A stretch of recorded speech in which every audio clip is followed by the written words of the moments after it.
கர்த்தருக்கு ஸ்தோத்திரம். பிதாவே ஜெயம் கொடுக்கப்படி கேட்டிருக்கிறேன். கர்த்தருக்கு ஸ்தோத்திரம்.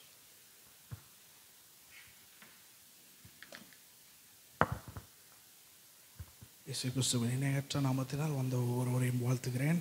மற்றும் ஊடகம் வாயிலாக இணைகிற அனைத்து நண்பர்களையும் இயேசு கிறிஸ்துவின் நாமத்தினால் வாழ்த்துகிறேன். நம் கவனத்தை திருப்போமாக லூக்கா எழுதின சுவிசேஷம் 11வது அதிகாரம் 5ஆம் வசனம் முதல் 13ஆம் வசனம் வரை சத்தத்தை உயர்த்தி வாசிக்கும்படி கேட்கிறேன். பின்னும் அவர் அவர்களை நோக்கி, உங்களில் ஒருவன் தனக்கு சிநேகிதனாய் இருக்கிறவனிடத்தில் பாதி ராத்திரியிலே போய், சிநேகிதனே, என் சிநேகிதன் ஒருவன் வழி பிரயாணமாய் என்னிடத்தில் வந்திருக்கிறான், அவன் முன் வைக்கிறதற்கு என்னிடத்தில் ஒன்றுமில்லை, நீ 3 அப்பங்களை எனக்கு கடனாக தர வேண்டும் என்று கேட்டுக்கொண்டான். வீட்டுக்குள் இருக்கிறவன் பிரதியுத்தரமாக, என்னை தொந்தரவு செய்யாதே, கதவு பூட்டியாயிற்று, என் பிள்ளைகள் என்னோட கூட படுத்திருக்கிறார்கள், நான் எழுந்திருந்து உனக்கு தரக்கூடாது என்று சொன்னான். பின்பு தனக்கு அவன் சிநேகிதனாய் இருக்கிறது நிமித்தம் எழுந்து அவனுக்கு கொடாவிட்டாலும், தன்னிடத்தில் அவன் வருந்தி கேட்கிறது நிமித்தமாவது எழுந்திருந்து அவனுக்கு தேவையானதை கொடுப்பான் என்று உங்களுக்கு சொல்லுகிறேன். மேலும் நான் உங்களுக்கு சொல்லுகிறதாவது, கேளுங்கள், அப்பொழுது உங்களுக்கு கொடுக்கப்படும், தேடுங்கள், அப்பொழுது கண்டடைவீர்கள், தட்டுங்கள், அப்பொழுது உங்களுக்கு திறக்கப்படும். ஏனென்றால் கேட்கிறவன் எவனும் பெற்றுக்கொள்கிறான், தேடுகிறவன் கண்டடைகிறான், தட்டுகிறவனுக்கு திறக்கப்படும். உங்களில் தகப்பனாயிருக்கிற ஒருவனிடத்தில் மகன் அப்பம் கேட்டால் அவனுக்கு கல்லை கொடுப்பானா? மீனை கேட்டால் அவன் மீனுக்கு பதிலாக பாம்பை கொடுப்பானா? அல்லது முட்டையை கேட்டால் அவனுக்கு தேலை கொடுப்பானா? பொல்லாதவர்களாகிய நீங்கள் உங்கள் பிள்ளைகளுக்கு நல்ல ஈவுகளை கொடுக்க அறிந்திருக்கும் போது, பரம பிதாவானவர் தம்மிடத்தில் வேண்டிக் கொள்கிறவர்களுக்கு பரிசுத்த ஆவியை கொடுப்பது அதிக நிச்சயம் அல்லவா என்றார். தேவனுக்கு மகிமை உண்டாதாக.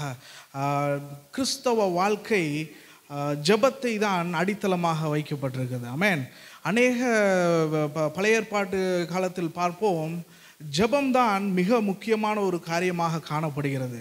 கடந்த வாரத்தில் பார்த்தோம், 3 காரியம் முக்கியமாக மனதில் வைக்க சொன்னேன். நம்ம வாழ்க்கையில் கமிட்மெண்ட், கான்சக்ரேஷன் அண்ட் சாக்ரிஃபைஸ், தியாகம் மற்றும் வேறு பிரித்தல், அர்ப்பணம். இது 3ம் மிக அவசியமான ஒரு காரியமாக காணப்படுகிறது ஒரு பரிசுத்த வாழ்க்கையில். அதே போல் இன்றைய நாளிலும் நாம் எடுத்த காரியத்தை பார்த்தோம் என்றால், ஒரு 3 காரியத்தை மீண்டும் மனதில் வைக்க கேட்டுக்கொள்கிறேன். இந்த இதில் பார்த்தீங்கன்னா, ஃபெய்த், விசுவாசம் மற்றும் நம்பிக்கை, தேவன் மேலே உள்ள நம்பிக்கை, ஹோப். விசுவாசம், நம்பிக்கை, தரித்திருந்து ஜெபம் பண்ணுதல். ஆமென். இந்த 3 காரியத்தை மனதில் வைக்கும்படி நான் கேட்கிறேன். நம் வாழ்க்கை, ஒருவர் சொல்லுகிறார், அவர் prayer life reflects our life. Our life reflects our prayer life. நம்மளுடைய வாழ்க்கை, நம்மளது ஜெப வாழ்க்கையை ரிஃப்ளெக்ட் பண்ணுறதாக இருக்கிறது என்று சொல்கிறார். இன்னொரு தேவ மனிதன் சொல்கிறார், எனக்கு குறைந்த பட்சம் 3 மணி நேரமாவது ஜெபம் பண்ணால்தான் அந்த நாளுக்கான துன்பங்களை எதுவாக இருந்தாலும் நான் ஃபேஸ் பண்ண முடியும் என்று சொல்கிறார். அநேக காரியங்கள் நான் முன்வைக்க முடியும், அநேக பரிசுத்தவான்கள் வாழ்ந்ததை முன்வைக்க முடியும். என்னவென்று சொல்ல இந்த வசனத்தை பார்க்கும்போது என்ன தெரிகிறது என்றால், ஜெபம், தரித்திருந்து ஜெபிக்கிறதை மிகவும் அவசியமான காரியமாக கிறிஸ்து இயேசு நமக்கு சொல்கிறார். ஆமென். இந்த அதிகாரம் ஆரம்பிக்கும் பொழுதே இயேசு கிறிஸ்து விடத்தில் சீஷர்கள் கேட்கிறார்கள், ஆண்டவரே, எங்களுக்கு ஜெபிக்க கற்றுத்தாரும் என்று கேட்கிறார்கள். எப்படி ஜெபிக்கணும்னு கற்றுத்தர சொல்லலை, ஜெபிக்க கற்றுத்தர சொல்கிறார்கள். அதற்கு ஆண்டவர் மிக அருமையாக ஜெபிக்க சொல்லி தருகிறார். எங்கள் பரமண்டலத்தில் இருக்கிற எங்கள் பரலோக பிதாவே, அவர் ஃபாதர் இன் ஹெவன். அநேக இதில் பார்த்தீர்கள் என்றால் இந்த சொல் இருக்காது. அதற்கு முன்பாக தேவன் என்கிற ஒரு காரியத்தையே பயங்கரமான ஒரு விஷயமாக பார்த்தார்கள். அவரை தகப்பன் என்று சொல்வதற்கு கிறிஸ்து வந்துதான் அதை சொல்ல வேண்டியதாக இருந்தது. ஆமென். கிறிஸ்து தான் தேவனை பிதா என்று அழைத்தார், ஃபாதர் என்ற ஒரு ரிலேஷன்ஷிப்பை கொடுத்தார். அதற்கப்புறம் அழகான ஒரு தேவனுடைய ஜெபத்தை ஏறெடுக்கிறாங்க. அவர் ஃபாதர் இன் ஹெவன், உங்களுடைய சித்தம் நடக்கப்படட்டும், பரலோகத்தில் நடப்பது போல பூமியில் நடப்ப, அதெல்லாம் சொல்லிட்டு வராரு. அதற்கப்புறம் இந்த ஓமையை தேவன் முன்வைக்கிறார். இந்த ஓமை அநேக காரியங்களை உள்ளடக்கினதாக பார்க்கிறோம். அநேக spiritual truths. God has embedded the spiritual truths into this parable. இந்த ஓமைக்குள் தேவன் அநேக ஆவிக்குரிய அர்த்தங்களை உள்ளடக்கி வைத்திருக்கிறார். இது தேவன் அவருடைய சீஷர்களுக்கு பேசுகிற ஒரு காரியமாக காணப்படுகிறது.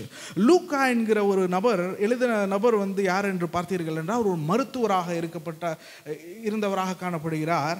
அவர் ஆரம்பிக்கும் போதே சொல்கிறார், நான் ஏனோ தானோன்னு எழுதவில்லை, ரொம்ப மைன்யூட்டாக ரிசர்ச் பண்ணி நான் எழுதினேன், இதெல்லாம் தியோஃபலஸ் என்கிற ஒரு நபருக்கு நான் எழுதுகிறேன் என்று சொல்லி ஆரம்பித்து எழுதுகிறார். ஏதோ போகிற போக்குள் எழுதாமல் ரொம்ப சிறப்பான வகையில் எழுதினார். ஒரு ஹிஸ்டாரியன் நல்லா அனலைஸ் பண்ணி எழுதுறது மாதிரி எழுதினாங்க. அதுக்கு முந்தின அதிகாரம் 42வது வசனத்தை 10:42 ஒரு முறை வாசிக்கும்படி கேட்கிறேன். தேவையானது ஒன்றே, மரியாள் தன்னை விட்டு எடுபடாத நல்ல பங்கை தெரிந்து கொண்டாள் என்றார். இதை இந்த வசனத்துக்கு முன்பாக பார்க்கிறோம். தேவையானது ஒன்றே, மரியாள் அதை எடுக்க முடியாத ஒரு காரியத்தை பெற்றுக்கொண்டாள். ஆமென். என்னது எடுக்க முடியாது என்றால் தேவனுடைய சன்னிதானத்தில் உட்காருவது. ஆமென். உங்கள் கையிலிருந்து எல்லாவற்றையும் எடுத்து விட்டுறலாம், ஆனால் உங்களை தேவனிடத்தில் போகிறதிலிருந்து தடுக்க முடியாது. ஆமென். தேவன் சொல்கிறார், அதிலிருந்து ஆரம்பிக்குது. இந்த இடத்துல ஃபுல்லாக ஜபத்தை பற்றி லூக்கா எழுதுகிறான். அதற்கு முன்பாக பார்த்தீர்கள் என்றால் அதுக்கப்புறம் சீஷர்கள் கேட்கிறார்கள், எங்களுக்கு ஜபம் பண்ண கற்றுத்தாரும் என்று. ஏன் என்று பார்த்தீர்கள் என்றால் இயேசு கிறிஸ்து ஜபம் பண்ணுவதை அவர்கள் அடிக்கடி பார்த்தார்கள். இயேசு கிறிஸ்து இரவெல்லாம் ஜெபித்தார், அதிகாலையில் இருந்து ஜெபித்தார், நேரம் கிடைக்கும் போதெல்லாம் பிதாவோடு செலவிட்டார் நேரத்தை. He set an example. அவர் ஒரு உதாரணத்துவமாக வாழ்ந்தார். ஆமென். இதே போல் பார்த்தவர்கள், ஆண்டவரே யோவான் அவர்களுடைய சீஷர்களுக்கு ஜெபிக்க கற்றுக் கொடுத்தது போல நீங்கள் எனக்கு ஜோமனை கற்றுத்தாருங்க என்று கேட்டார். அது எந்த சீஷர் என்று குறிப்பிடவில்லை, ஆனால் அதில் ஒருவர் கேட்ட பொழுது இயேசு கிறிஸ்து முன் சொல்கிற காரியமாக இருக்கிறது. அதுதான் என்ன என்று அதற்கு முன்பாக சொல்கிறார். இந்த பேரபிள், இந்த ஓமை ஒரு ஒரு அருமையான ஒரு இன்டென்ஸான ஓமையாக காணப்படுகிறது. ஓமையை பயன்படுத்தி அநேக ஆவிக்குரிய உண்மைகளை உள்ளடக்கி ஒரு சாதாரண விதத்தில் சொல்லுகிற ஒரு காரியமானது ஓமை என்பது. ரபி என்று அழைக்கப்படுகிற அநேக யூத ரபிக்கள் ஓமையை பயன்படுத்தி இயேசு கிறிஸ்துவை போல் பிரசங்கித்தார்கள் அன்றைக்கு. ஆனால் ஒரு தேவ மனுஷன், ஒரு தியாலஜன் சொல்றாரு, இயேசு கிறிஸ்து உவமையை வேற ஒரு லெவலுக்கு எடுத்துகிட்டு போயிட்டார். இயேசு கிறிஸ்து பயன்படுத்தின விதமே ஒரு பயங்கரமான ஒரு ரெவல்யூஷனரியாக இருந்துச்சு, ஒரு சிம்பிளாக இருந்துச்சு. அநேக உண்மைகளையும் ஆவிக்குரிய சத்தியங்களையும் உள்ளடக்கின ஒரு காரியமாக இருந்துச்சு. ஆமென். இன்றைய நாளைக்கு தேவன் நம் கண்களை திறப்பாராக. ஆமென். தேவன் இந்த வசனத்தில் வைத்த காரியத்தை அடித்தளமாக போற்று வாழ வேண்டும். ஆமென். ஜெபம் அநேக, என்னை உட்பட நான் சொல்கிறேன், அநேக நேரங்களில் நாம் குறைவுபடுகிறோம். ஆமென். ஜெபம் பண்ண வேண்டிய நேரத்தில் தூங்கி விடுகிறோம், ஜெபம் பண்ண வேண்டிய நேரத்தில் வெளியே போய் விடுகிறோம், ஜெபம் பண்ண வேண்டிய நேரத்தில் முகநூலை பார்க்க வேண்டிய ஒரு சூழ்நிலை ஆகிவிடுகிறது இல்லையா? தேவன் இன்றைக்கு பேசுகிறவராக இருக்கிறார். ஆமென். என்னோடு வசனத்தில் பேசின தேவன் உங்களோடு பேசுவார் என்று நான் நம்புகிறேன். ஆமென். தேவனுடைய சன்னிதானத்தில் செலவிடுகிற நேரம் மிகவும் கிறிஸ்தவர்களுக்கு அவசியமானது. ஆமென். இந்த நேரத்தில் என்ன சம்பவிக்கிறது என்று யாரும் அறியாமல் இருக்கிறோம். ஆமென். மனுஷர்களை நம்புவது விருதாவான காரியம் என்று காண்கிறோம். ஒரு வேண்டும், எல்லாவற்றுக்கும் மேலான ஒரு வேண்டும். ஆமென். There is a God who is sovereign over everything. சர்வ வல்லமை படைத்த ஒரு தேவன் இருக்கிறார் நமக்கு. ஆமென். மனிதர்களுடைய இது வேண்டாம். இங்கே தேவனை குறித்து ஒரு அற்புதமான காரியம் சொல்லப்படுகிறது இந்த ஓமையில். ஒவ்வொன்றாய் நாம் பார்ப்போம் அந்த இதில். அதற்கு முன்பாக வாசிக்கும்படி கேட்கிறேன். மத்தேயு 17:21 ஒரே ஒரு முறை வாசிக்கும்படி கேட்கிறேன். இந்த ஜாதி பிசாசு ஜபத்தினாலும் உபவாசத்தினாலுமே அன்றி மற்ற எவ்விதத்தினாலும் புறப்பட்டு போகாது என்றார். இவ்வகையான சத்துருவானவன் ஜபத்தினாலும் உபவாசத்தினாலும் மட்டுமே அல்லாமல் வேற விதமாக போக மாட்டான். ஆமென். இது இது என்ன சொல்ல வருகிறது என்றால், அநேக காரியங்கள் நம் வாழ்க்கையில் நின்று கொண்டு இருக்கிறது. இன்னும் நாம் இன்று சென்றுவிடும், நாளை சென்றுவிடும் என்று பார்த்து கொண்டு இருக்கிறோம்.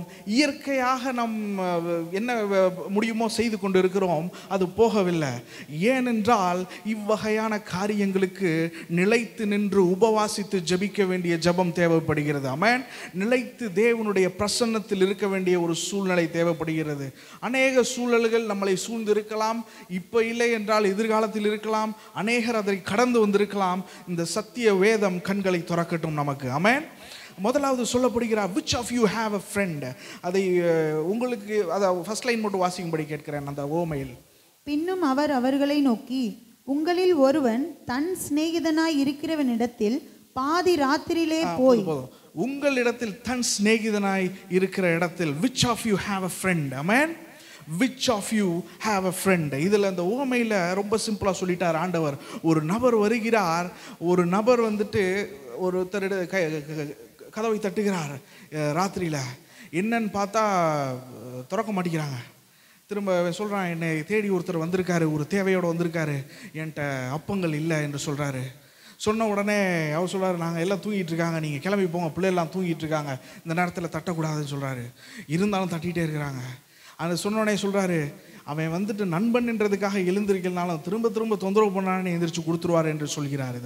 இது ஒரு நகைச்சுவையாக ஒரு எண்டிங் இருந்தாலும் இதில் there is a intense truth to it. அதில் ஒரு இன்டென்ஸான ஒரு சிச்சுவேஷன் இருக்கிறது. உங்களில் ஒரு சிநேகிதன் இருப்பானாக. அமேன். உங்களுக்கு ஒரு சிநேகிதன் தேவை. அமேன். உங்களுக்கு சிநேகிதன் மனிதர்களை சொல்ல வரவில்லை, இது கிறிஸ்து இயேசுவை சொல்ல வருகிறது. அமேன்.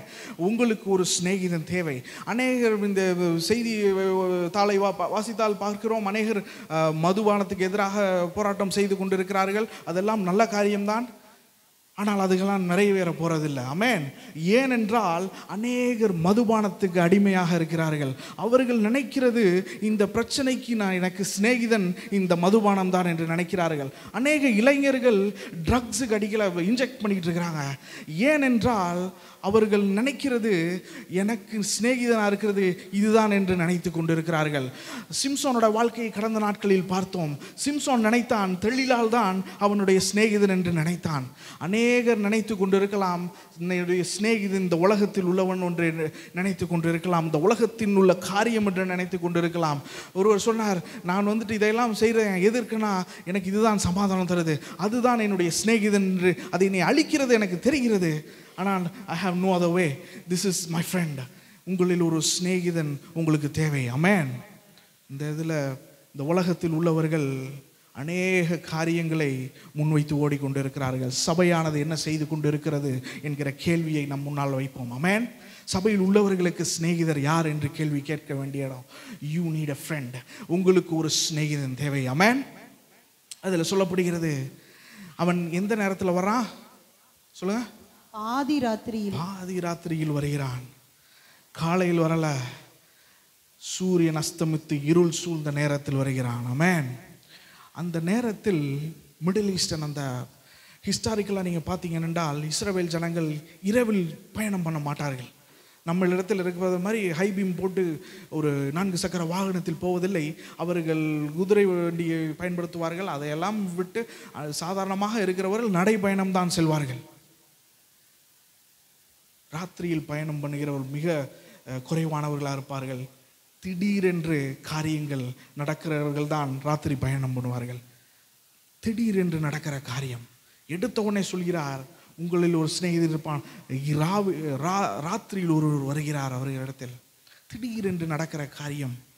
அன்பானவர்களே, நம் வாழ்க்கையில் திடீரென்று நடக்கிற காரியங்கள் அநேகங்கள் உண்டு. ஆமென். நன்றாக இருந்தார், கல்யாணத்தெல்லாம் அட்டன் பண்ணார், திடீர்னு மாறுபடைப்பு வந்துட்டு டாக்டர் கைவிட்டாங்க. திடீரென்று நடந்த ஒரு காரியம். ஆமென்.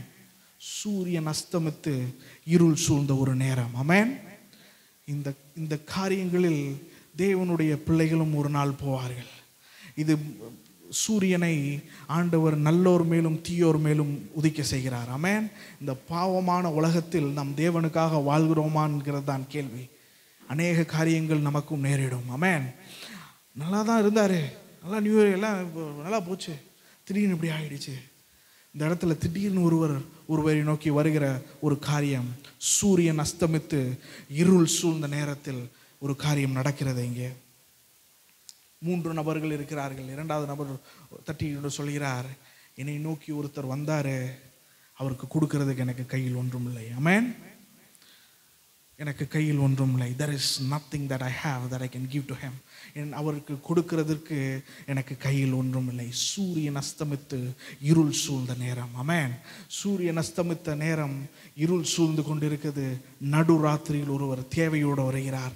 திடீரென்று ஏற்பட்ட ஒரு காரியம், எதிர்பாராத ஒரு காரியம், நன்றாக போய்விட்டு திடீரென்று இப்படி ஆகிவிட்டது. ஆமென். இருள் அஸ்தமித்த நேரம். இந்த வேதத்தில் உள்ளவர்கள் எப்படி அணுகினார்கள் என்று பார்க்க வேண்டும். அநேக ஜபத்தில் இதில் தரித்து நிற்க வேண்டும் என்கிறது தான் இதில் உள்ள தலைப்பு. இன்றைக்கு நம்மிடத்தில் கையில் கொடுப்பதற்கு ஒன்றும் இல்லை. ஆமென். நம்மிடத்தில் ஒன்றுமே கிடையாது. இன்னும் இந்த உவமையை புரிந்து கொள்ளும்படிக்கு நான் சொல்ல வேண்டும் என்றால் வாசிக்கும்படி கேட்கிறேன்.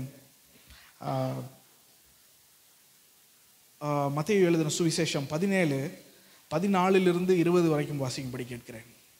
அவர்கள் ஜனங்களிடத்தில் வந்தபோது ஒரு மனுஷன் அவரிடத்தில் வந்து அவர் முன்பாக முழங்கால் படியிட்டு, ஆண்டவரே, என் மகனுக்கு இரங்கும், அவன் சந்திரரோகியாய் கொடிய வேதனைப்படுகிறான், அடிக்கடி தீயிலும் அடிக்கடி ஜலத்திலும் விழுகிறான். அவனை உம்முடைய சீசர்களிடத்தில் கொண்டு வந்தேன், அவனை சொஸ்தமாக்க அவர்களால் கூடாமல் போயிற்று என்றான். இயேசு பிரதியுத்தரமாக, விசுவாசமில்லாத மாறுபாடுள்ள சந்ததியே, எதுவரைக்கும் நான் உங்களோடு இருப்பேன்? எதுவரைக்கும் உங்களிடத்தில் பொறுமையாயிருப்பேன்? அவனை என்னிடத்தில் கொண்டு வாருங்கள் என்றார். இயேசு பிசாசை அதட்டினார். போதும். இந்த இடத்துல ஒரு இது பார்க்கிறோம். ஒரு தகப்பன் இருக்கிறார். அவர்தான் இயேசு கிறிஸ்துவை தட்டி கூப்பிடுகிறார். ஆண்டவரே, என்னுடைய மகன் ஒருவன் இருக்கிறான். சீஷர்கள் எல்லாவற்றையும் கொண்டு போயிட்டேன், ஒன்றும் செய்ய முடியவில்லை. அந்த மகன் தான் தேடி வந்தவன். ஆமென். தீயிலும் தண்ணீரிலும் போய் விழுகிறான் ஆண்டவரே என்று சொல்கிறான். தட்டி கொண்டு இருக்கிறான் கதவை. சூரியன் அஸ்தமித்து இருள் சூழ்ந்த நேரம் அவர்கள் வாழ்க்கையில். ஆமென். மரணம் கண்களுக்கு முன்பாக நின்று கொண்டிருக்கிறது. சீஷர்களால் செய்யக்கூடாமல் போய்விட்டது. சூரியன் அஸ்தமித்த நேரம், இருள் சூழ்ந்த நேரம் அவர் வாழ்க்கையில். இதேபோல் பழைய ஏற்பாட்டில் கண்டோமானால் குழந்தை இல்லாமல் அன்னாள் நின்று கொண்டிருக்கிறாள். ஒரு பெரிய பப்ளிக் ஹியூமிலியேஷன், ஒரு பொது இடத்துல வைத்து அசிங்கப்படுத்தப்படுகிறாள். சூரியன் அஸ்தமித்து இருள் சூழ்ந்த நேரமாக காணப்படுகிறது. அவமானத்தின் உச்சத்தில் வாழ்கிறாள். எல்கானா ஒரு நல்ல மனிதன்தான், ஆனால் குழந்தை இல்லாதது அவளை கொன்று கொண்டு இருக்கிறது. சூரியன் அஸ்தமித்து இருள் சூழ்ந்த ஒரு நேரமாக காணப்படுகிறது. அப்படி வந்தீங்கன்னா எஸ்தர் வாழ்க்கையில் பார்க்கிறோம். எஸ்தர் புஸ்தகத்தை வாசிச்சிருப்போம், அநேக நேரங்களில் கேட்டிருப்பீங்க. எல்லாம் எஸ்தரை தெரிந்து கொண்டார்கள். இஸ்ரவேல் ஜனங்களுக்கு சந்தோஷம், நம்மில் ஒருவர் அங்கே அரண்மனையில் இருக்கிறார் என்று. ஆனால் நாமான் என்கிற ஒருவன் எல்லாவற்றையும் எதிராக மாற்றி எல்லாத்துட்டையும் சைன் வாங்கி இஸ்ரவேல் ஜனங்கள் யூதர்களுக்கு எதிராக செயல்பட ஆரம்பிச்சிட்டான். யூதர்களுக்கு சாவு நேரம் நெருங்கி கொண்டிருக்கிறது. எல்லாம் பியூரோக்ரசி, எல்லாம் சைன் பண்ணி எல்லாம் வாங்கிட்டான். சந்தோஷமாக இருக்கிறான். முரதேகாயை பார்க்குறான், எல்லாம் கொஞ்ச நாள் தான் இருப்பான் என்று பார்க்கிறான். அவர்கள் இஸ்ரவேல் ஜனங்கள், யூத ஜனங்களுடைய வாழ்க்கையில் சூரியன் அஸ்தமித்து நடு இரவில் காணப்படுகிறார்கள். ஆமென். வேற யார்கிட்டையும் போக முடியாது. அண்ணாலால் வேற யார்கிட்டையும் போக முடியல. இஸ்ரவேல் யூத ஜனங்களால் வேற யார்கிட்டையும் போக முடியல. எல்லாம் சூரியன் அஸ்தமிச்சிருச்சு, இருள் சூழ்ந்த நேரம் ஆயிடுச்சு. இந்த இப்போ நம்ம வாசித்த இடத்தில் அந்த தகப்பன் தட்டி கொண்டு இருக்கிறார். எதுவும் கேட்கப்படவில்லை. சீஷர்களுக்கு விசுவாசம் இல்லை. எல்லாம் மரணம்தான். கடைசி ஒரு இது, லாஸ்ட் ஷாட், கடைசி ஒரு நேரம். இருள் தான் அவர்கள் கண்களுக்கு முன்பாக இருக்கிறது. நம் வாழ்க்கையில் அநேக நேரங்களில் மருத்துவர்களால் கைவிடப்பட்டு இருள் சூழ்ந்த நேரமாக இருக்கலாம்.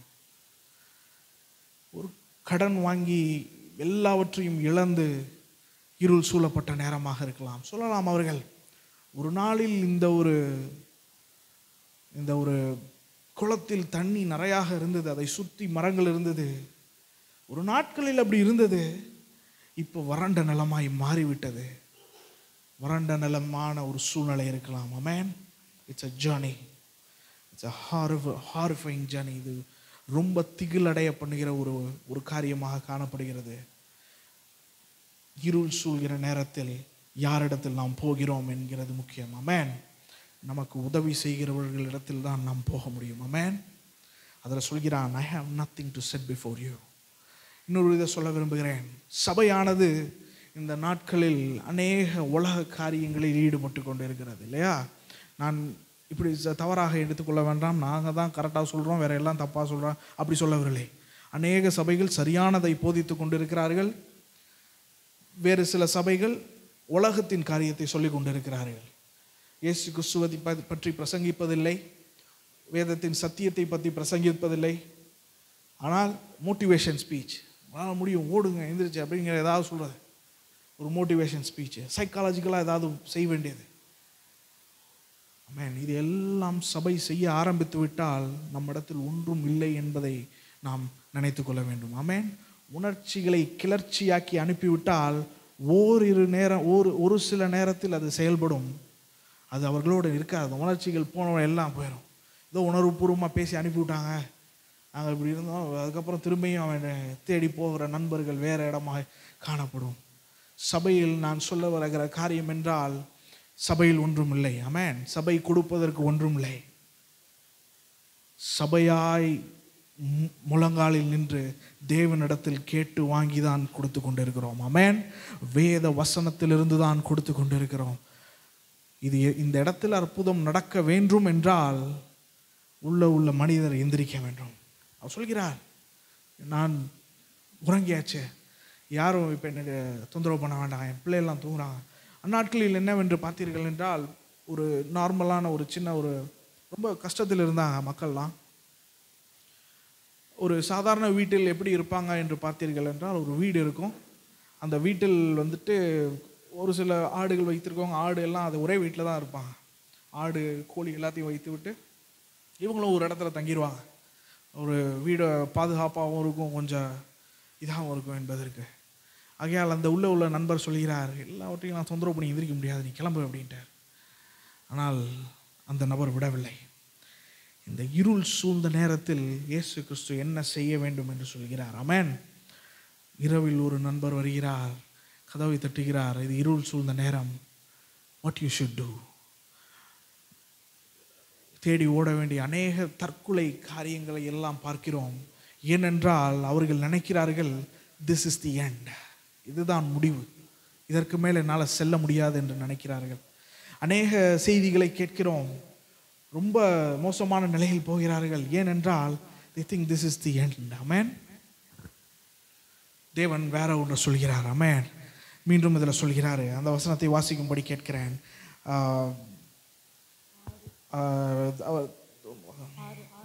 8வது வசனத்தை வாசிக்கும்படி கேட்கிறேன்.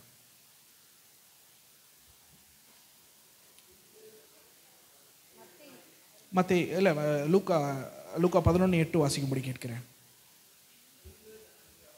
பின்பு தனக்கு அவன் சிநேகிதனாய் இருக்கிறது நிமித்தம் எழுந்து அவனுக்கு கொடாவிட்டாலும் தன்னிடத்தில் அவன் வருந்தி கேட்கிறது நிமித்தமாவது எழுந்திருந்து அவனுக்கு தேவையானதை கொடுப்பான் என்று உங்களுக்கு சொல்லுகிறேன். ஆமென். இதுதான் அதில் உள்ள நற்செய்தி. ஆமென். இதில் என்னன்னா, இதில் வந்துட்டு இது it's a parable of contrast. இது வந்துட்டு parable of equivalence இல்லை, இது parable of contrast. இது வந்துட்டு என்னன்னு பார்த்தீங்கன்னா, இயேசு கிறிஸ்து இப்படி இருப்பார் என்று சொல்லவில்லை. இவர்களே இப்படி இருக்கும்போது தேவன் அப்படியெல்லாம் இருக்க மாட்டார். ஆமென். என்ன நாம் செய்ய வேண்டும் என்றால், எல்லா நேரத்திலையும் தேவனுடைய பிரசன்னத்தில் தரித்து நிற்க வேண்டும். ஆமென். தரித்து நிற்க வேண்டும் என்று தேவன் சொல்கிறார். அப்படி நிற்க வேண்டிய நேரத்தில் தேவனுடைய பதில் உங்கள் வாழ்க்கையில் வந்து சேரும். ஆமென். அதில் ஒரு சபையில் வந்துட்டு எல்லாம் ஜோம் கொண்டு இருந்தாங்க. எல்லாம் ஜோம் பண்ணிட்டு இருந்தவொடனே எல்லாம் தூங்கிட்டாங்க. திடீர்னு ஜோம் பண்ணிகிட்டே இருந்தாங்க. ஃபாஸ்டிங் ப்ரேயர் சொன்னாலே தூங்கிட்டாங்க. தூங்கின உடனே திருடன் ஒருவன் வந்தவன், சரி இதான் நல்ல நேரம்னு சொல்லி எல்லா செருப்பையும் எடுத்துகிட்டு போயிட்டான். அடுத்த ஒரு நாள் பார்த்தா வெளியிலேருந்து பார்த்துக்கிட்டே இருந்திருக்காங்க. இவங்க என்ன பண்ணிட்டாங்க, சரி திருடனை கூட நம்ம கொஞ்சம் ஸ்ட்ராட்டஜி நல்லா பண்ணணும் அப்படின்ட்டு உட்காந்துருந்தவர்கள் எல்லாம் இன்றைக்கி வந்துட்டு அந்த எத்தனை மணிலேருந்து இத்தனை மணிக்கு தூங்கிட்டோமா, சரி அந்த நேரத்தில் தூங்க வேணாம் அப்படின்னு முடிவு பண்ணிட்டாங்க.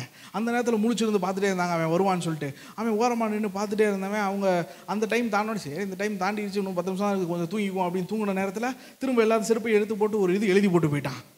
என்ன எழுதி போட்டான்னா, விழித்திருந்து ஜெபியுங்கள் எழுதி போட்டு போயிட்டான். அநேக நேரத்தில் நம்ம அதை தான் செய்ய வேண்டும். ஆமென். அது திருடன் எழுதிட்டான்னு சொல்லிடக்கூடாது, விழித்திருந்து ஜெபிக்க வேண்டும். ஆமென். தரித்து நிற்க வேண்டும் தேவனுடைய பிரசன்னத்தில். தேவன் எதிர்பார்க்கிற காரியம் அதுதான்.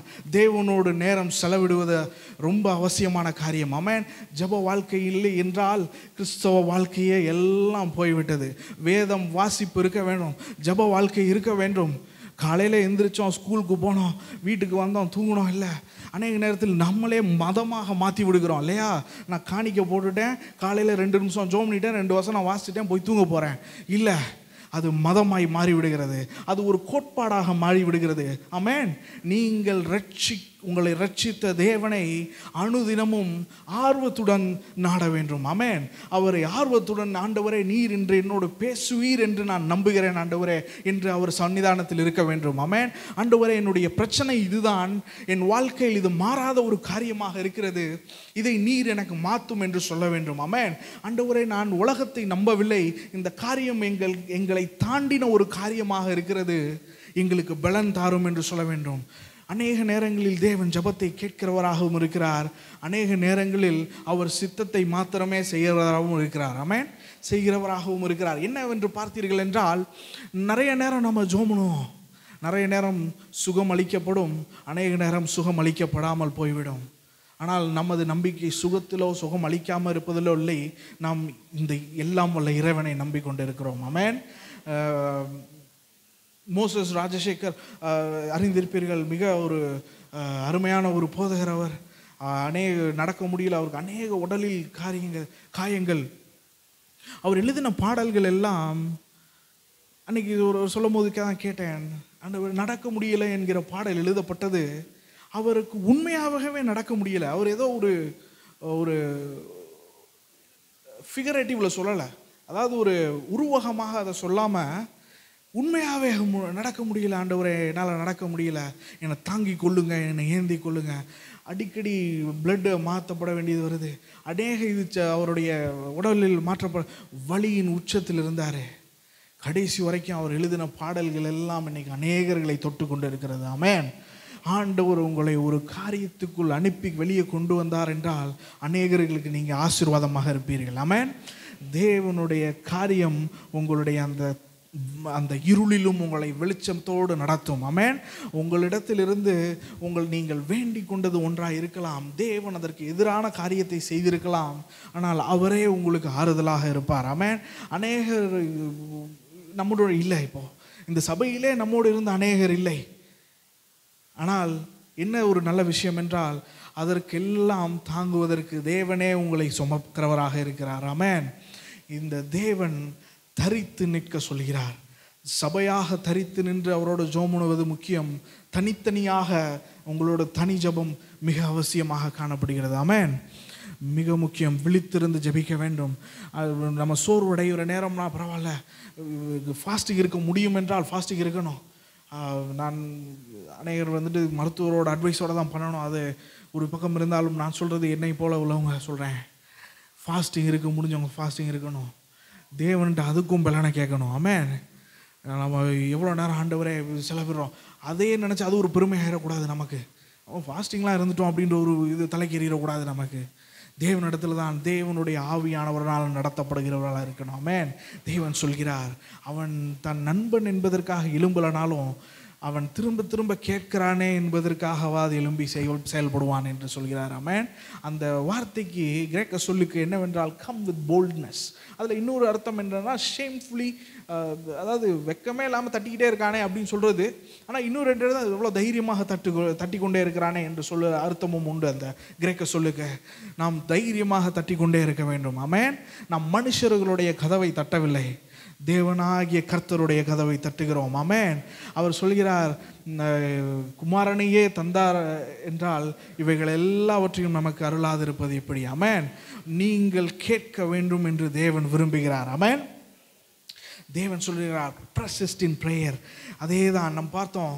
இருள் சூழ்ந்த நேரத்தில் அன்னாள் ஜெபம் பண்ணினால் அவனுக்கு ஒரு குமாரனை கொடுத்தார். ஆமென். சாம்வேல் என்ற குமாரனை கொடுத்தால் அதற்கப்புறம் அநேக குமாரர்களை கொடுத்தார். சாம்வேல் தான் முதல் பேர்சபா வரைக்கும் அவன் சொல்கிற காரியத்தை எல்லாம் செய்து முடித்தார். ஆமென். தேவன் அன்னாளோட இவருடைய தாயார் அன்னாள் என்று யாவரையும் அறிய பண்ணினாள். எந்த இடத்தில் தலை குனிந்தார்களோ அந்த இடத்தில் சூரியன் மீண்டும் உதிக்க பண்ணினார் ஆண்டவர். ஆமென்.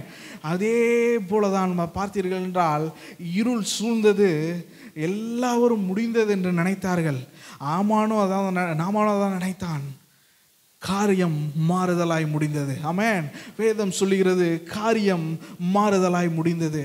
அதற்கு என்ன விட்டது என்றால், அந்த தூக்கு மேடை ஏற்படுத்தினது ஒருவருக்கு, அந்த தூக்கு மேடையை ஏற்படுத்தினவரையே அதில் பலியாக உத்தரவிட்டார் ஆண்டவர். ஆமென்.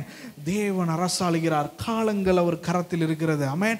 எல்லாவற்றைக்கும் மேலான ஒரு தேவன் இருக்கிறார். ஆமென். உங்கள் வாழ்க்கையில் எந்த இடத்தில் நீங்கள் இருந்தாலும் சரி, உங்கள் இதில் உங்களுக்கு விரோதமாக எழும்புகிறவர்கள் ஒரு இது சொன்னாலும் சரி, தேவனாகிய கர்த்தர் அரசாளுகிறார். ஆமென். காரியங்களை மாறுதலாய் முடிய செய்கிற தேவன் ஒருவர் இருக்கிறார். கடைசியாக அந்த வசனத்தில் வாசிக்கும்படி கேட்கிறேன். மத்தேயு 17:20-21 வாசிக்கும்படி கேட்கிறேன். அதற்கு இயேசு, உங்கள் அவிசுவாசத்தினால்தான், கடுகு விதையளவு விசுவாசம் உங்களுக்கு இருந்தால் நீங்கள் இந்த மலையை பார்த்து இவ்விடம் விட்டு அப்புறம் போ என்று சொல்ல அது அப்புறம் போம். உங்களால் கூடாத காரியம் ஒன்றுமிராது என்று மெய்யாகவே உங்களுக்கு சொல்லுகிறேன். இந்த ஜாதி பிசாசு ஜபத்தினாலும் உபவாசத்தினாலுமே அன்றி மற்ற எவ்விதத்தினாலும் புறப்பட்டு போகாது என்றார். ஆமென். அந்த பையனை விடுவித்தார் ஆண்டவர். ஆமென். இருளில் அஸ்தமான நேரத்தில் வந்து கதவு தட்டுகிறார். கிறிஸ்து இயேசு வந்து விடுவித்தார். ஆமென். நாம் இன்று அநேக சபைகள் சொல்லி கொண்டு இருக்கலாம், நாம் கிறிஸ்துவை அநேகர்களுக்கு கொடுக்கிறவர்களாக இருக்க வேண்டும். ஆமென். அந்த 3 லோவாஸ் என்று ஆங்கிலத்தில் சொல்லப்பட்டு இருக்கிறது. அந்த இது பார்த்தீர்கள் என்றால் கிறிஸ்துவே அந்த அப்பமாக இருக்கிறார். ஆமென். வாசிக்கும்படி கேட்கிறேன். யோவான் எழுதின சுவிசேஷம் 8ஆம் அதிகாரம் 35வது வசனம் வாசிக்கும்படி கேட்கிறேன். அடிமையானவன் என்றென்றைக்கும் வீட்டிலே நிலைத்திரான், குமாரன் என்றென்றைக்கும் நிலைத்திருப்பார். யோவான் 8:15. ஓகே. இன்னொரு, இயேசுவே ஜீவ அப்பமாக இருக்கிறார். ஆமென். இயேசு கிறிஸ்துவை சொல்ல வேண்டியது சபையின் கட்டாயமாக இருக்கிறது. இயேசு கிறிஸ்து அல்லாமல் நம்ம சைக்கலாஜிக்கலாக ஏதாவது சொல்லக்கூடாது. இந்த உலகப்பூர்வமாக அணுகிற முறைகளெல்லாம் நம் சபையில் சொல்ல தேவையில்லை. ஏன்னா உலகத்தில் உள்ளவர்கள் அதை மிக சிறப்பாகவே செய்து கொண்டு இருக்கிறார்கள். நாம் பார்த்தோம் என்றால் இயேசு கிறிஸ்துவை கொடுக்கிறவர்களாக இருக்க வேண்டும். ஆமென். இந்த உலகத்திற்கு தேவை ஒரு காரியம்தான், இயேசு கிறிஸ்து தான். ஆமென். கிறிஸ்து இயேசு வரும்பொழுது எல்லாவற்றையும் விட்டு வருவார்கள். அநேகரிடத்தில் சாட்சியை கேட்டீர்கள் என்றால் சொல்வார்கள், நான் புகை பிடித்து கொண்டு தான் இருந்தேன், எப்படி அது என்னை விட்டு போனது என்று தெரியவில்லை, நான் இன்று I am free from it, நான் அதை விட்டு அதிலிருந்து விடுதலையாக்கப்பட்டேன் என்று சொல்வார்கள். என் வீட்டில் நான் பிரச்சனையாகவே தான் இருந்தது, நான் என்றைக்கு இயேசு கிறிஸ்துவண்டை வந்தேனோ அன்னைக்கு எல்லாம் மாறினது என்று சொல்வார்கள். ஆமென். இது தேவனால் செய்யப்படுகிற ஒரு அற்புதமான காரியம் என்று பார்க்கிறோம். இந்த தேவனால் மாத்திரம்தான் நீங்க மது ஒழிப்பு எல்லாம் வெளியில வைக்கலாம், அவர்களுக்கு அதுதான் நண்பராக இருக்கிறது. அந்த நேரத்தில் நீங்கள் செய்ய வேண்டிய காரியம் இந்த இயேசுவை கொண்டு செல்ல வேண்டும். ஆமென். இந்த இயேசுவை வெளிச்சமாக கொண்டு செல்ல வேண்டும். இந்த இயேசு அந்த அவர்கள் இருளில் வெளிச்சமாக இருப்பார். ஆமென். ஒரு நாள் இயேசு கிறிஸ்து வருவார். அப்பொழுதுதான் எல்லாம் பாவமற்ற ஒரு உலகத்தை மீண்டும் நிலைநாட்டுவார். ஆமென். அது வரைக்கும் இந்த உலகத்திற்கு நம்பிக்கை இல்லை. கிறிஸ்து இயேசுவை வருகையா, இது ஒரு இருள் சூழ்ந்த நேரம்தான் நமக்கு. கிறிஸ்து இயேசுவின் வருகையை நாம் எதிர்பார்த்து கொண்டிருக்கிறோம். அநேக இப்போ இந்த சமீபத்தில் கொல்கத்தா மாநகரத்தில் நடந்ததை கேட்டிருப்பீர்கள். அநேக வருடங்களுக்கு முன்பாக டெல்லி மாநகரத்தில் நடந்ததை கேட்டிருப்பீர்கள். நம்ம அருகிலே நடந்த பொள்ளாச்சி விஷயங்களை எல்லாம் கேட்டிருப்பீர்கள். இது ஒரு இருள் சூழ்ந்த ஒரு வேலை. ஆமென். பாவம் உச்சத்தில் இருக்கிற ஒரு வேலை, அநியாயம் அரசாளுகிற ஒரு நேரம். ஏனென்றால் இந்த உலகத்தின் அதிபதி ஆண்டு கொண்டு இருக்கிறான். பாவத்தின் விளைவினால் இதெல்லாம் வந்தது என்று சொல்லப்படுகிறது. 2000 வருஷத்துக்கு முன்பாக தேவன் இது இருள் சூழ்ந்த நேரம் என்று சொல்கிறார். இன்றும் அது இருள் சூழ்ந்த நேரமாக தான் இருக்கிறது. ஆமென். இதற்கு ஒரு நண்பர் தேவை. ஆமென். அதற்கு ஒருவர் கைப்பிடித்து கொண்டு போகிற தேவை. எல்லாவற்றிற்கும் we need someone who transcend everything. எல்லாவற்றையும் கடந்தவர் ஒருவர் தேவை. ஆமென். எல்லாவற்றையும் யாரிடத்தில் உதவிக்கு போவோம் என்றால் அவர்களால் அந்த ஒரு விஷயத்தை செய்து முடிக்க முடியும் என்றால் போவோம். ஆமென். டாக்டர்கிட்ட போவோம், ஏன்னா அவர்களுக்கு அதை பற்றின காரியங்கள் தெரியும். அவர்களும் கைவிட்டார யார்கிட்ட போகிறது? there is someone who transcend everything. எல்லாவற்றையும் கடந்த ஒருவர் இருக்கிறார். ஆமென். அவரிடத்துல போனோம். இந்த நேரத்தில் சபையாக இருக்கிற நமக்கு ஒரு கட்டாயம் இருக்குது. கிறிஸ்து இயேசுவை இந்த உலகத்தில் காயப்பட்டவர்களிடத்தில் சொல்ல வேண்டும். ஆமென். போய் சொல்ல வேண்டும். உங்களுடைய முடிவு தற்கொலை அல்ல, உங்களுடைய முடிவு உங்களை புண்படுத்துவது அல்ல, உங்களுடைய முடிவு மற்றவர் மேல் உங்களுடைய வெஞ்சன்ஸை காமிப்பதல்ல, தேவனுடைய மன்னிப்பையும் எல்லாவற்றையும் சொல்ல வேண்டும். ஆமென். தேவனை அறியும் போது அவர்கள் சொல்வார்கள், ஆண்டவரே பிதாவே, நீர் எனக்கு மன்னிப்பது, நாங்கள் மற்றவர்களை மன்னிப்பது போல நீர் எங்களுக்கு மன்னியும் என்று ஜெபம் பண்ண இடத்துக்கு வருவார்கள் அவர்கள். இந்த வசனத்தில் அதான் பார்க்கிறோம். First you have to give Jesus. நமக்கு கையில் கொடுக்கறதுக்கு ஒன்றும் இல்லை, நம்ம தான் அந்த தட்டி கொண்டு இருக்கிற ஆட்கள். என்னை தேடி ஒருவர் வந்திருக்கிறார், இந்த இரவில் வந்திருக்கிறார். என் கையில் கொடுப்பதற்கு, சபையில் கொடுப்பதற்கு ஒன்றும் இல்லை, சபையில் கொடுப்பதற்கு ஒன்றும் கிடையாது. சபையில் வந்துட்டு மோட்டிவேஷன் ஸ்பீச்சோ, ரொம்ப காசு எப்படி ஏற்படுத்துவது இப்படிலாம் சொல்லி கொண்டு இருந்தானுங்கலாம், அது வெளியில் உள்ளவர்கள் அதை விட ஞானமான விதத்தில் சொல்லுவார்கள். ஆமென். வேத வசனத்தையும் இயேசு கிறிஸ்துவையும் தான் கொடுக்கிறதுக்கு சபை இருக்கிறது. ஆமென். இந்த சபையிலிருந்து இயேசு கிறிஸ்துவை சொல்ல வேண்டும். அதுதான் நமது நோக்கமாக இருக்கிறது. இதையெல்லாம் பார்த்தீர்கள் என்றால் எல்லாவற்றும் இருள் சூழ்ந்த நேரத்தில் போனவர்கள் எல்லாம் மீண்டும் வெளிச்சத்தில் வந்தார்கள். தேவன் எல்லாம் பிரேயர், அநேக நாள் ஃபாஸ்டிங். எஸ்தர் புஸ்தகத்தில் பார்த்தீங்க என்றால் உபவாசத்தை ஏற்படுத்தி விட்டார். அதே மாதிரி அன்னாள் முழு நேரமும் ஜபத்தில் ஈடுபட்டார். You have to have a strong faith. அதுதான் பார்த்தீங்கன்னா யாக்கோபு பார்த்தீங்கன்னா முழுவதும் போராடுறான்.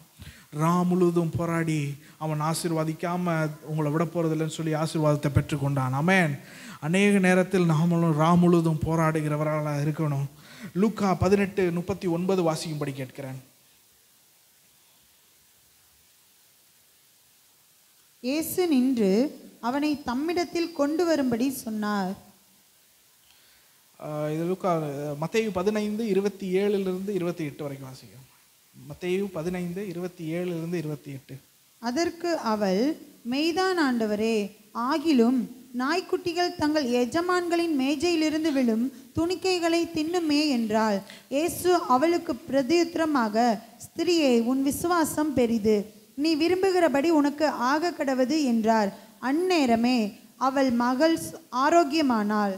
ஆமென். ஒரு ஸ்திரீ வருகிறாள், இயேசு கிறிஸ்துவிட்ட சொல்றாரு, ஆண்டவரே எனக்கு வந்துட்டு நீங்க அற்புதம் செய்யணுன்றாரு. ஆண்டவர் இல்லைன்னு சொல்லிட்டு முன்னால் போயிடுறாரு.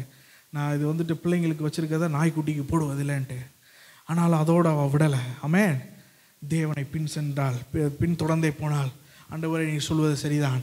ஆண்டவருக்கும் அந்த இடத்தில் தேவன் அதே இடத்தில் ஒரு அற்புதத்தை செய்தார். ஆமென். அவள் வந்து நினைத்திருக்கலாம், என்ன இப்படி பேச, அவள் போகவில்லை. எப்படி? அதே போல் லூக்கா 18:39 வாசித்தோம். அது ஒரு என்னவென்றால், ஒரு குருடனான ஒருவனை கொண்டு வருகிறார்கள். குருடனான ஒரு பிச்சைக்காரனை.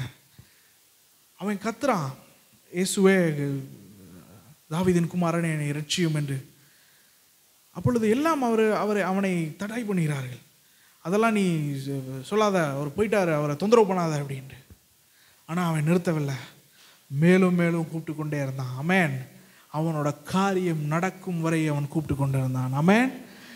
த prayer of the persistence, the persistent prayer, நிலைத்து நின்று ஜெபம் பண்ணுவது. ஆமென். யாக்கோபு 5:16 வாசிக்கும்படி கேட்கிறேன்.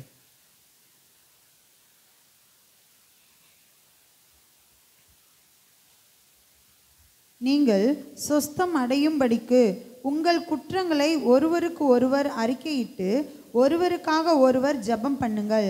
நீதிமான் செய்யும் ஊக்கமான வேண்டுதல் மிகவும் பலனுள்ளதாய் இருக்கிறது. நீதிமான் செய்யும் ஊக்கமான வேண்டுதல். ஆமென். இயேசு கிறிஸ்துவின் இரத்தத்தினால கழுவப்பட்ட எல்லாரும் நீதிமான்களாக இங்கே உட்கார வைத்திருக்கிறார் ஆண்டவர். ஆமென். உங்களுடைய ஜெபத்தை தேவன் கேட்கிறவராக இருக்கிறார்.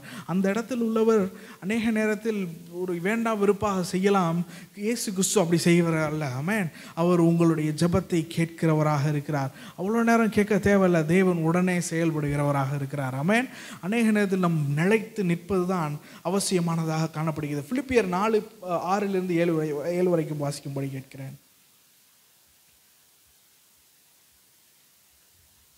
நீங்கள் ஒன்றுக்கும் கவலைப்படாமல் எல்லாவற்றையும் குறித்து உங்கள் விண்ணப்பங்களை ஸ்தோத்திரத்தோடே கூடிய ஜெபத்தினாலும் வேண்டுதலினாலும் தேவனுக்கு தெரியப்படுத்துங்கள்.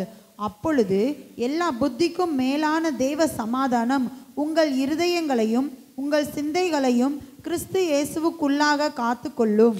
இது பவுல் சொல்லுகிறான். பிலிப்பியர் சபைக்கு எழுதுறான். எதையும் குறித்து கவலைப்படாதீங்க. எங்கேருந்து எழுதுறான் அப்படின்னு பார்த்தீங்கன்னா, சிறைச்சாலையிலிருந்து கட்டப்பட்ட இடத்துல இருந்து எழுதுறான். ஒன்றையும் குறித்து கவலைப்படாதீங்க. The peace that surpasses all understanding will take over you. எல்லா புத்திக்கும் எட்டாத ஒரு சமாதானம். ஆமென். அநேகர் பார்ப்பார்கள், என்ன இவ்வளோ பிரச்சனையாக போயிட்டுருக்காரு, இவர் இவ்வளோ சாந்தமாக நின்றுட்டுருக்காரு என்று பார்ப்பாங்க. ஏனென்றால் அந்த சமாதானம் இந்த உலகத்தில் இருந்து வருகிற சமாதானம் அல்ல. ஆமென். எல்லாம் புத்திக்கு எட்டாத சமாதானம் உங்களை வந்து நிறைக்கும். ஆமென். தேவன் தான் சொல்ல கடைசியில் சொல்ல ஒரு காரியம் கடைசியில் இந்த இதில் சொல்ல விரும்புகிறேன். கிறிஸ்துவை நாம் ஏன் கொடுக்க வேண்டும் என்று பார்த்தோம் என்றால், ஒரு காரியத்தை சொல்ல வேண்டும் என்று உங்கள் முன்பாக வைக்க வேண்டும் என்று நினைக்கிறேன். சார்ல்ஸ் ஸ்பர்ஜன் என்கிறவருடைய ஊழியம் வந்துட்டு இங்கிலாந்து தேசத்தை அசைத்த ஒரு ஊழியமாக இருக்கிறது.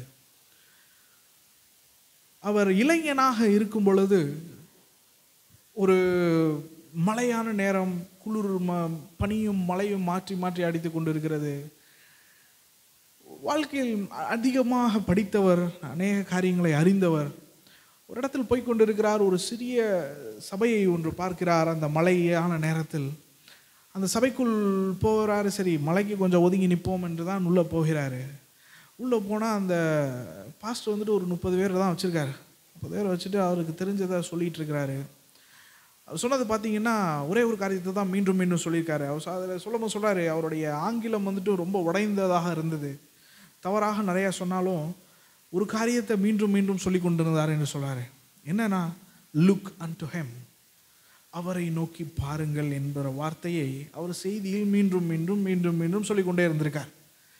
இதை கேட்ட மாத்திரத்தில் அவர் தொடப்பட்டார். சார்ல்ஸ் ஸ்பர்ஜன் அன்றைக்கு இயேசு கிறிஸ்துவை அவர் மனதில் ஏற்றுக்கொண்டார். அவரை வைத்து அநேகர்கள் இயேசு கிறிஸ்துவுடைய ராஜ்யத்திற்குள் வந்தார்கள். ஆமென். அவர் வாழ்க்கையில் அவருடைய பணமோ அவருடைய படிப்போ, there is some hole in your heart, ஒரு கேப் இருக்குது இருதயத்தில், எதையுமே அடைக்க முடியல. அதை இன்றைக்கு இயேசு கிறிஸ்துவை ஏற்றுக்கொண்டாரோ அன்றைக்கு தான் அவருக்கு அந்த வாழ்க்கை கிடைத்தது. ஆமென். he got a friend who can be his friend even in the darkness. இருளிலும் ஒரு நண்பராக இருக்கும்படிக்கான ஒரு நண்பர் கிடைத்தார் அவருக்கு. ஆமென். அவர் வாழ்க்கை அன்றைக்கு மாறினது.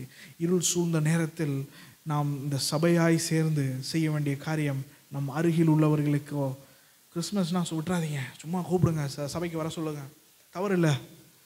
இயேசு கிறிஸ்துவை பற்றி சொல்ல தான் நம்ம இருக்கிறோம். ஆமென். அநேக கான்வென்ட்ஸ் இதெல்லாம் வச்சுருக்கிறாங்க. எதுக்கு என்றால் இயேசு கிறிஸ்துவை பற்றி சொல்லணும். படிக்கிற நேரத்தில் படிப்பை சொல்லி கொடுக்குறது ஒரு சைடு இருந்தாலும் இயேசு கிறிஸ்துவை பற்றி தான் சொல்லுவாங்க.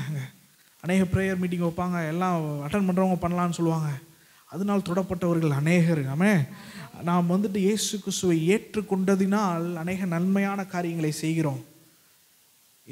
நமது நோக்கம் ஒருவரை மாற்றும்படிக்காக நாம் செய்யவில்லை. இயேசு கிறிஸ்து நம்மை ரட்சித்தார். அவர் நமக்கு அன்பு செலுத்தியதினால் அவர் அன்பை நாம் வெளிக்காட்டுகிறோம். Amen. It's a result of God's love in us.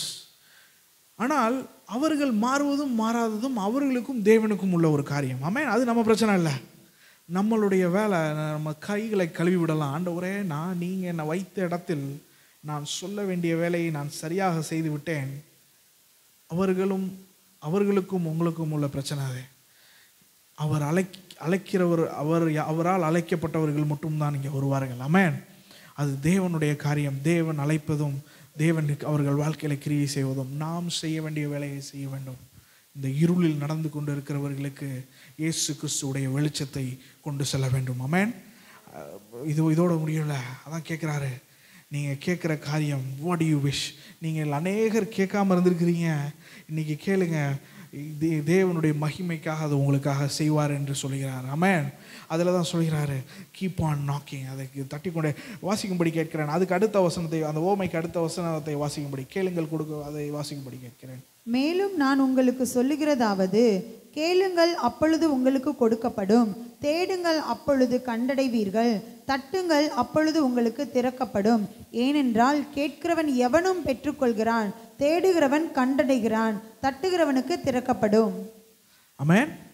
இதுதான் தேவன் சொல்லுகிற வசனம். நீங்கள் தேடிக்கொண்டே இருங்க.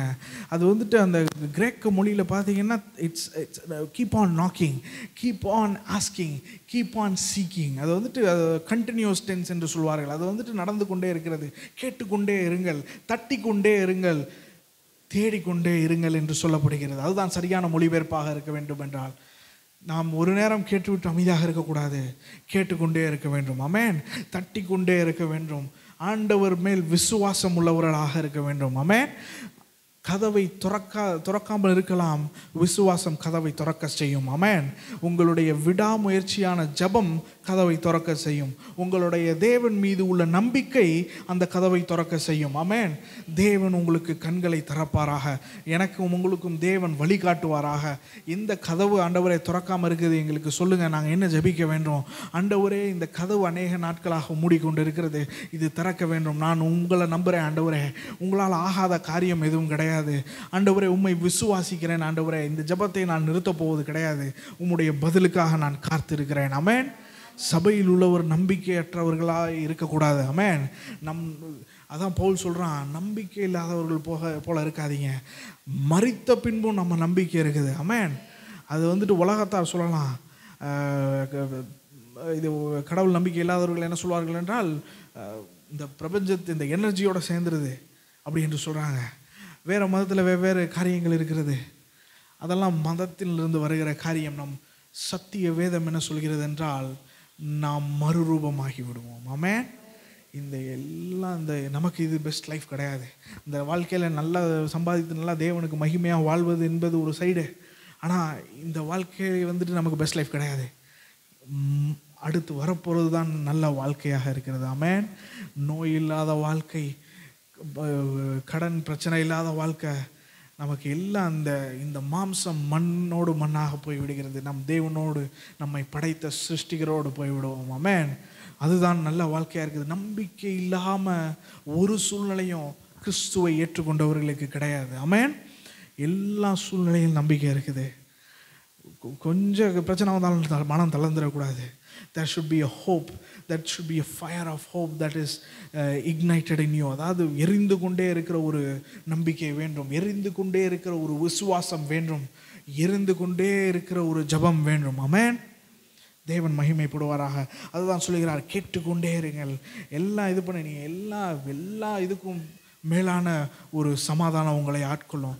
இந்த தேவன் தான் கேட்ட காரியங்கள் அநேகருக்கு செய்து கொண்டிருக்கிறார். உங்கள் வாழ்க்கையிலே நீங்கள் பின்னால் திரும்பி பார்த்தீர்கள் என்றால், இன்றைக்கு இருக்கிற அநேக காரியங்கள் தேவன் உங்களுக்கு நீங்கள் ஜெபம் பண்ண காரியங்களாக இருக்கும். ஆமென். ஜெபம் பண்ண காரியங்களை ஆண்டவர் செய்திருப்பார், நாம் அதை கடந்து விட்டு வந்திருப்போம். என்று தேவன் சொல்கிறார், கேட்டுக்கொண்டே இருங்கள். Stay in my presence, persist in the prayer. Amen. Persist, அந்த வார்த்தைக்கு எனக்கு சரியான சொல் என்னன்னு தெரியவில்லை. அதை விடாமுயற்சியாக செய்ய வேண்டும். அதை தேவனோடு இருக்கிறது. நமக்கு கால் வலிச்சோன்னு எந்திரிச்சு வந்துடக்கூடாது. தேவனோடே நேரம் செலவு விடுவது ரொம்ப அவசியமாக காணப்படுகிறது. அடுத்த வசனத்தை வாசிக்கும்படி கேட்கிறேன். 11வது வசனத்திலிருந்து வாசிக்கும்படி கேட்கிறேன். உங்களில் தகப்பனாய் இருக்கிற ஒருவனிடத்தில் மகன் அப்பம் கேட்டால் அவனுக்கு கல்லை கொடுப்பானோ? மீனை கேட்டால் மீனுக்கு பதிலாக பாம்பை கொடுப்பானோ? அல்லது முட்டையை கேட்டால் அவனுக்கு தேலை கொடுப்பானோ? பொல்லாதவர்களாகிய நீங்கள் உங்கள் பிள்ளைகளுக்கு நல்ல ஈவுகளை கொடுக்க அறிந்திருக்கும் போது பரம பிதாவானவர் தம்மிடத்தில் வேண்டிக் கொள்ளுகிறவர்களுக்கு பரிசுத்த ஆவியை கொடுப்பது அதிக நிச்சயம் அல்லவா என்றார். Praise the Lord. Amen. இதுதான் அடிப்படையாக இந்த ஓமையில் சொல்கிறார் ஆண்டவர். ஆவியானவருடைய வல்லமைக்காக நாம் ஜெபம் பண்ண வேணும். ஆமென். ஆவியானவருடைய ஏன் என்று கேட்போம். அநேக நேரங்களில் அதோட முக்கியத்துவம் அறியாமல் போய்விட்டோம். நாம் என்னவென்று பார்த்தீர்கள் என்றால் 1902 என்று நினைக்கிறேன், 1901 இல்லை 2 இருக்கணும். அசூசா ஸ்ட்ரீட் என்கிற ஒரு இடத்தில் தான் அசம்பிளிஸ் ஆஃப் காட் ஸ்தாபனம் தோன்றப்பட்டது. அது ஏதோ திட்டமிட்டு அதை இப்படி தான் இருக்கணும் என்று தோன்றவில்லை. திடீரென்று நடந்த ஒரு காரியம். அது என்னவென்று பார்த்தீர்கள் என்றால் ரெஃபர்மேஷன் நடந்துச்சு. ஒரு புரட்சி ஏற்பட்டது, ஒரு சீர்திருத்தம் ஏற்பட்டது. என்ன சீர்திருத்தம் என்றால், வேதம் தவறாக இருக்குது அது சீர்திருத்தம், அது இல்லை. வேதம் சரியாக இருந்தது. நடுவில் வந்த காரியங்கள், அநேக மனிதர்களுடைய காரியங்களை உட்புகுத்தி விட்டார்கள். சீர்திருத்தம் செய்யும் பொழுது ஃபஸ்ட் செஞ்சுரியில் என்ன 1ஆம் நூற்றாண்டில் இருந்த காரியத்தை எடுத்து மீண்டும் அதை இது பண்ணாங்க. எங்கே போனாங்க என்றால், சீர்திருத்தம் பண்ணும்போது ஃபஸ்ட்டு செஞ்சுரி கிறிஸ்டியன்ஸ், நம்ம வேதத்தில் அப்போஸ்தலர் நடவடிக்கையில் இருக்கு பாருங்கள், அந்த கிறிஸ்தவர்கள்ட்ட போனாங்க. இயேசு கிறிஸ்துவை முதலாவது பார்க்கிறோம், மிகுந்த வல்லமை உள்ளவராக இருந்தார்.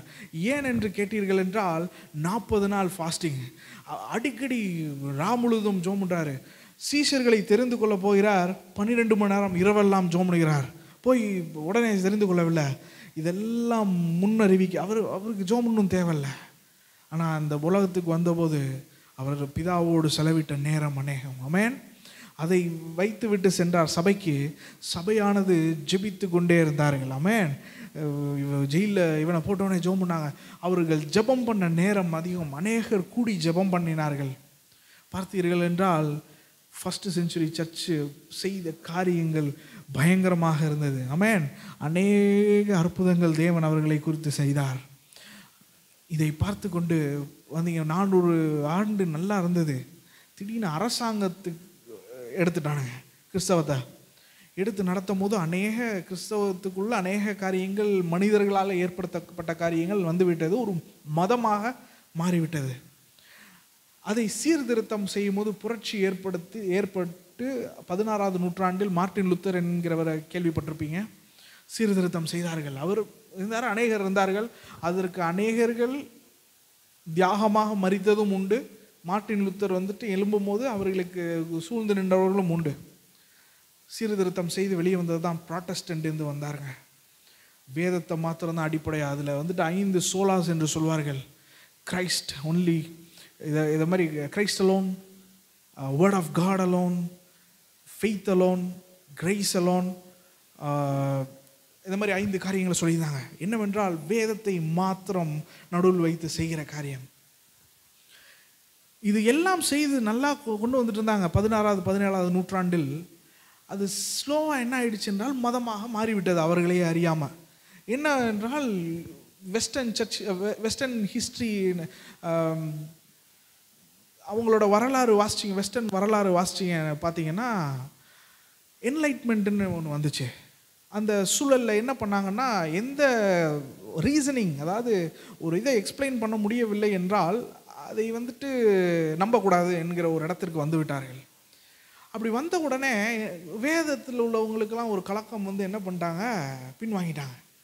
எல்லாம் என்ன பண்ணிட்டாங்க, மதமாகவே அதை செயல்படுத்த ஆரம்பிச்சிட்டாங்க. அநேகர் என்ன பண்ணிவிட்டார்கள், தேவன் செய்த அற்புதத்தை எல்லாம் வெளியே எடுத்துட்டு வெறும் இதை மட்டும் படிக்க ஆரம்பிச்சிட்டாங்க. வேறு சிலர் என்ன சொல்லிட்டாங்க அப்படி என்றால், அற்புதம் அன்று நடந்தது, தேவன் நிறுத்திவிட்டார், இப்பொழுது அற்புதம் நடக்கவில்லை என்று சொல்ல ஆரம்பித்து விட்டார்கள். இது எல்லாம் என்ன பிரச்சனைனா, உலகத்திலிருந்து வந்த ஒரு இன்ஃப்ளூயன்ஸு. 19ஆவது நூற்றாண்டு வந்தது. அசூசா ஸ்ட்ரீட்டில் ஒரு பெரிய ரிவைவல் தெரிச்சது அந்த இடத்துல. ஆனால் அதுக்கு முன்பாக அநேக பேர் சொல்ல முடியும். அநேகர் 80களில் 1880களில் 60களிலாம் அநேகர் தோன்ற ஆரம்பிச்சிட்டாங்க. தீர்க்க தரிசனம் எல்லாம் சொல்ல ஆரம்பிச்சிட்டாங்க. 1902 வெடித்த ஒரு ரிவைவல் தான் இந்த அசம்பிளிஸ் ஆஃப் காட். 100 வருடம் ஆகிவிட்டது, இன்று நாம் முன்னால் நிறுத்தி கொண்டிருக்கிறது. ஆமென். இந்த சபை வந்ததுக்கு காரணமே நம்ம இன்னும் அற்புதம் நடைபெற்று கொண்டிருக்கிறது என்று சொல்வது தான். ஆமென். பென்டிகாஸ்டல் என்றால் இது நீங்கள் சபை இங்கே மட்டும் இருக்கிறது இல்லை, இட்ஸ் அ மிஷனல் ஆர்கனைசேஷன். அமெரிக்காவில் தான் நடந்துச்சு, ஆனால் எல்லா இடத்துக்கும் போயிட்டாங்க. இன்னும் சொல்ல போனோம் என்றால் ரெய்னார்ட் போங்கே என்கிறவரை அறிந்திருப்பீங்க. அநேகர் ரட்சிக்கப்பட்டார்கள். அவர் வாழ்க்கையில் ஒரு ரொம்ப கடினமான சூழ்நிலையில் அவர் மறித்து விடுவார் என்று சொன்ன நேரத்தில் அவர் தகப்பன் என்று நினைக்கிறேன் ஒரு அசம்பிளிஸ் ஆஃப் காட் மிஷினரி போய் அவங்க ப்ரேயர் பண்ணப்போ தான் சுகமளித்த நேரத்தில் ரெய்னார்ட் போங்கே ரட்சிக்கப்பட்டார். அவர் மூலமாக அநேகர் ரட்சிக்கப்பட்டார்கள். ஆமென். இது ஒரு மிஷனல் ஆர்கனைசேஷன். அங்கேருந்து நம்ம ஊரில் சொல்லப்போனால் பண்டிதா ரமாபாய், அதே நேரத்தில் அங்கே ஒரு ரிவைவல் நடந்தது, ஒரு எழுப்புதல் ஏற்பட்டு நடந்த ஒரு விஷயம். ஆனால் சரித்திரம் ஒரு காரியத்தை சொல்லிக்கொண்டே இருக்கிறது. என்னதான் நம்ம இது பண்ணாலும் அநேக நேரங்களில் தேவனோடு உள்ள உறவு மதமாக மாற்றப்படுகிறது என்று. நம் வாழ்க்கையில் அதை திரும்பி பார்க்க வேண்டும். நம் வாழ்க்கையில் கிறிஸ்துவை அன்புடன் நாம் தேடுகிறோமா, இல்லை ஒரு மதமாக கோட்பாடாக நாம் அவரை பின்பற்றி போகிறோமா என்று. ஆமென்.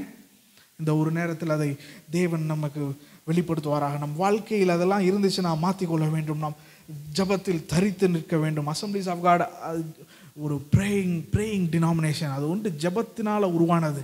அது வந்துட்டு செய்மார் என்கிற ஒரு நபர், ஒரு கண் தான் தெரியும், ஒரு கண் தெரியாது. அந்த அமெரிக்க ஐக்கிய நாட்டில் அந்த நாட்களில் மிகுந்த இனவெறி இருந்த நேரத்தில் ஒரு சபையில் வெள்ளைக்காரர்கள் கருப்பர்கள் எல்லாம் ஒன்று கூடி ஆராதித்த ஒரு நேரம் அது யாராலையும் முடியவில்லை. ஆமென். ஒரே the revival should happen. Amen. the prayer should happen. ஆமென். அந்த பிரேயர் தரித்து நின்று ஜபிக்கவில்லை என்றால் நாம் இழந்து போய்விடுவோம் அநேக காரியத்தை. ஆமென். if we have to be as powerful as the first century Christian, முதலாம் நூற்றாண்டு சபையை போல் நாம் வலிமையாக இருக்க வேண்டும் என்றால் அவர்களைப் போல் நாம் இருக்க வேண்டும். ஆமென். அவர்களைப் போல் ஜெபிக்க வேண்டும், அவர்களை போய் விசுவாசிக்க வேண்டும். ஆமென். அதில் தான் சொல்கிறாங்க, ஆவியானவரை கேட்க சொல்கிறார், ஆவியானவருக்காக ஜெபிக்க வேண்டும். ஆமென். ஆவியானவருடைய we need to pray for the anointing of God. there should be anointing. அதான் சொல்கிறாரு அப்போஸ்தலர் 1:8 சொல்கிறாரு, நீங்கள் ஆவியானவர் வரும்போது தான் நீங்கள் பலன் அடைவீர்கள். ஆமென். யூதேயா, சமாரியா, அப்புறம் உலகத்தில் எல்லா இடத்துலையும் அதில் பலனடைவீர்கள் என்று சொல்லப்பட்டவர்கள் பயந்தவர்களாக இருந்தார்கள். ஒரு நேரத்தில் ஆவியானவர்களை பலப்படுத்தினார். ஆமென். எல்லா சூழலிலும் அவர்களை மாற்றி கொண்டு வந்தார். அவர்களை தேவனுக்காக வாழும்படிக்கான வாழ்க்கையை கொடுத்தார் அவர். ஆமென். 2 காரியம்தான் சபைக்கு சொல்கிறது தேவன். அதுதான் அதில் ப்ராமிஸ். It's a promise. அவர் உங்களுக்கு கட்டாயம் கொடுப்பார். அதில் சொல்கிறாரு, பொல்லாதவர இருக்கிறவங்களே உங்களுக்கு நல்ல ஈவை கொடுக்க அறிந்திருக்கும் போது பரமபிதா எல்லாவற்றுக்கும் மேலான நல்ல ஈவை கொடுப்பார். ஆமென். அதில் இந்த ஓமையில் சொல்லப்படுதே ஆவியானவருக்காக ஜெபிக்க வேண்டும். ஆமென். கட்டாயம் கொடுக்கப்படுவார். ஆமென். ஆவியானவர் ரட்சிக்கப்பட்டதுடன் உங்களிடத்தில் வந்து விடுகிறார் இருதயத்தில். ஆனால் அபிஷேகத்தில் நிறைவது எப்படி என்றால், you need to pray, you need to stay in the presence of God. Amen. அநேக நேரத்தில் ஜெபம் பண்ணிட்டு போகிறதில்லை. ஆண்டவரே, I am here for the anointing of the Holy Spirit. நான் ஆவியானவருடைய அனாயிண்டிங்காக இருக்கிறேன் என்று ஜெபம் வேணும். 2 காரியம்தான். ஜெபத்தில் தரித்து நிற்க வேண்டும். 2வது காரியம், உலகத்துக்கு தேவன் சொல்லுகிற காரியம், வருத்தப்பட்டு பாரம் சுமக்கிறவர்களே நீங்கள் எல்லோரும் என்னிடத்தில் வாருங்கள், நான் உங்களுக்கு இளைப்பாறுதல் தருவேன். ஆமென். இந்த இளைப்பாறுதல் வேறு எங்கேயும் கிடைக்காது, தேவனிடத்தில் மாத்திரம்தான் கிடைக்கும். இருள் சூழ்ந்த நேரத்தில் இருக்கலாம், எந்த இடத்துல இருக்கலாம், கிறிஸ்தவர்களாக இருக்கிற நமக்கு ஆவியானவருடைய வல்லமை தேவை. கிறிஸ்துவை அறியாதவர்களுக்கு கிறிஸ்து இயேசு தேவை. ஆமென். இயேசு கிறிஸ்து நம்மளை அபிஷேகிப்பாராக. கண்களை மூடி நாம் ஜெபம் செய்வோமாக. தேவன் நம்மோடு இடைபடுவாராக. ஹல்லேலூயா.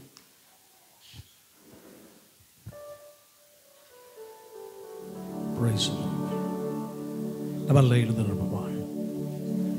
Praise the Lord. நமக்கு ஒரு ஆத்ம நண்பன் உண்டு. இருள் சூழ்ந்த நேரத்தில்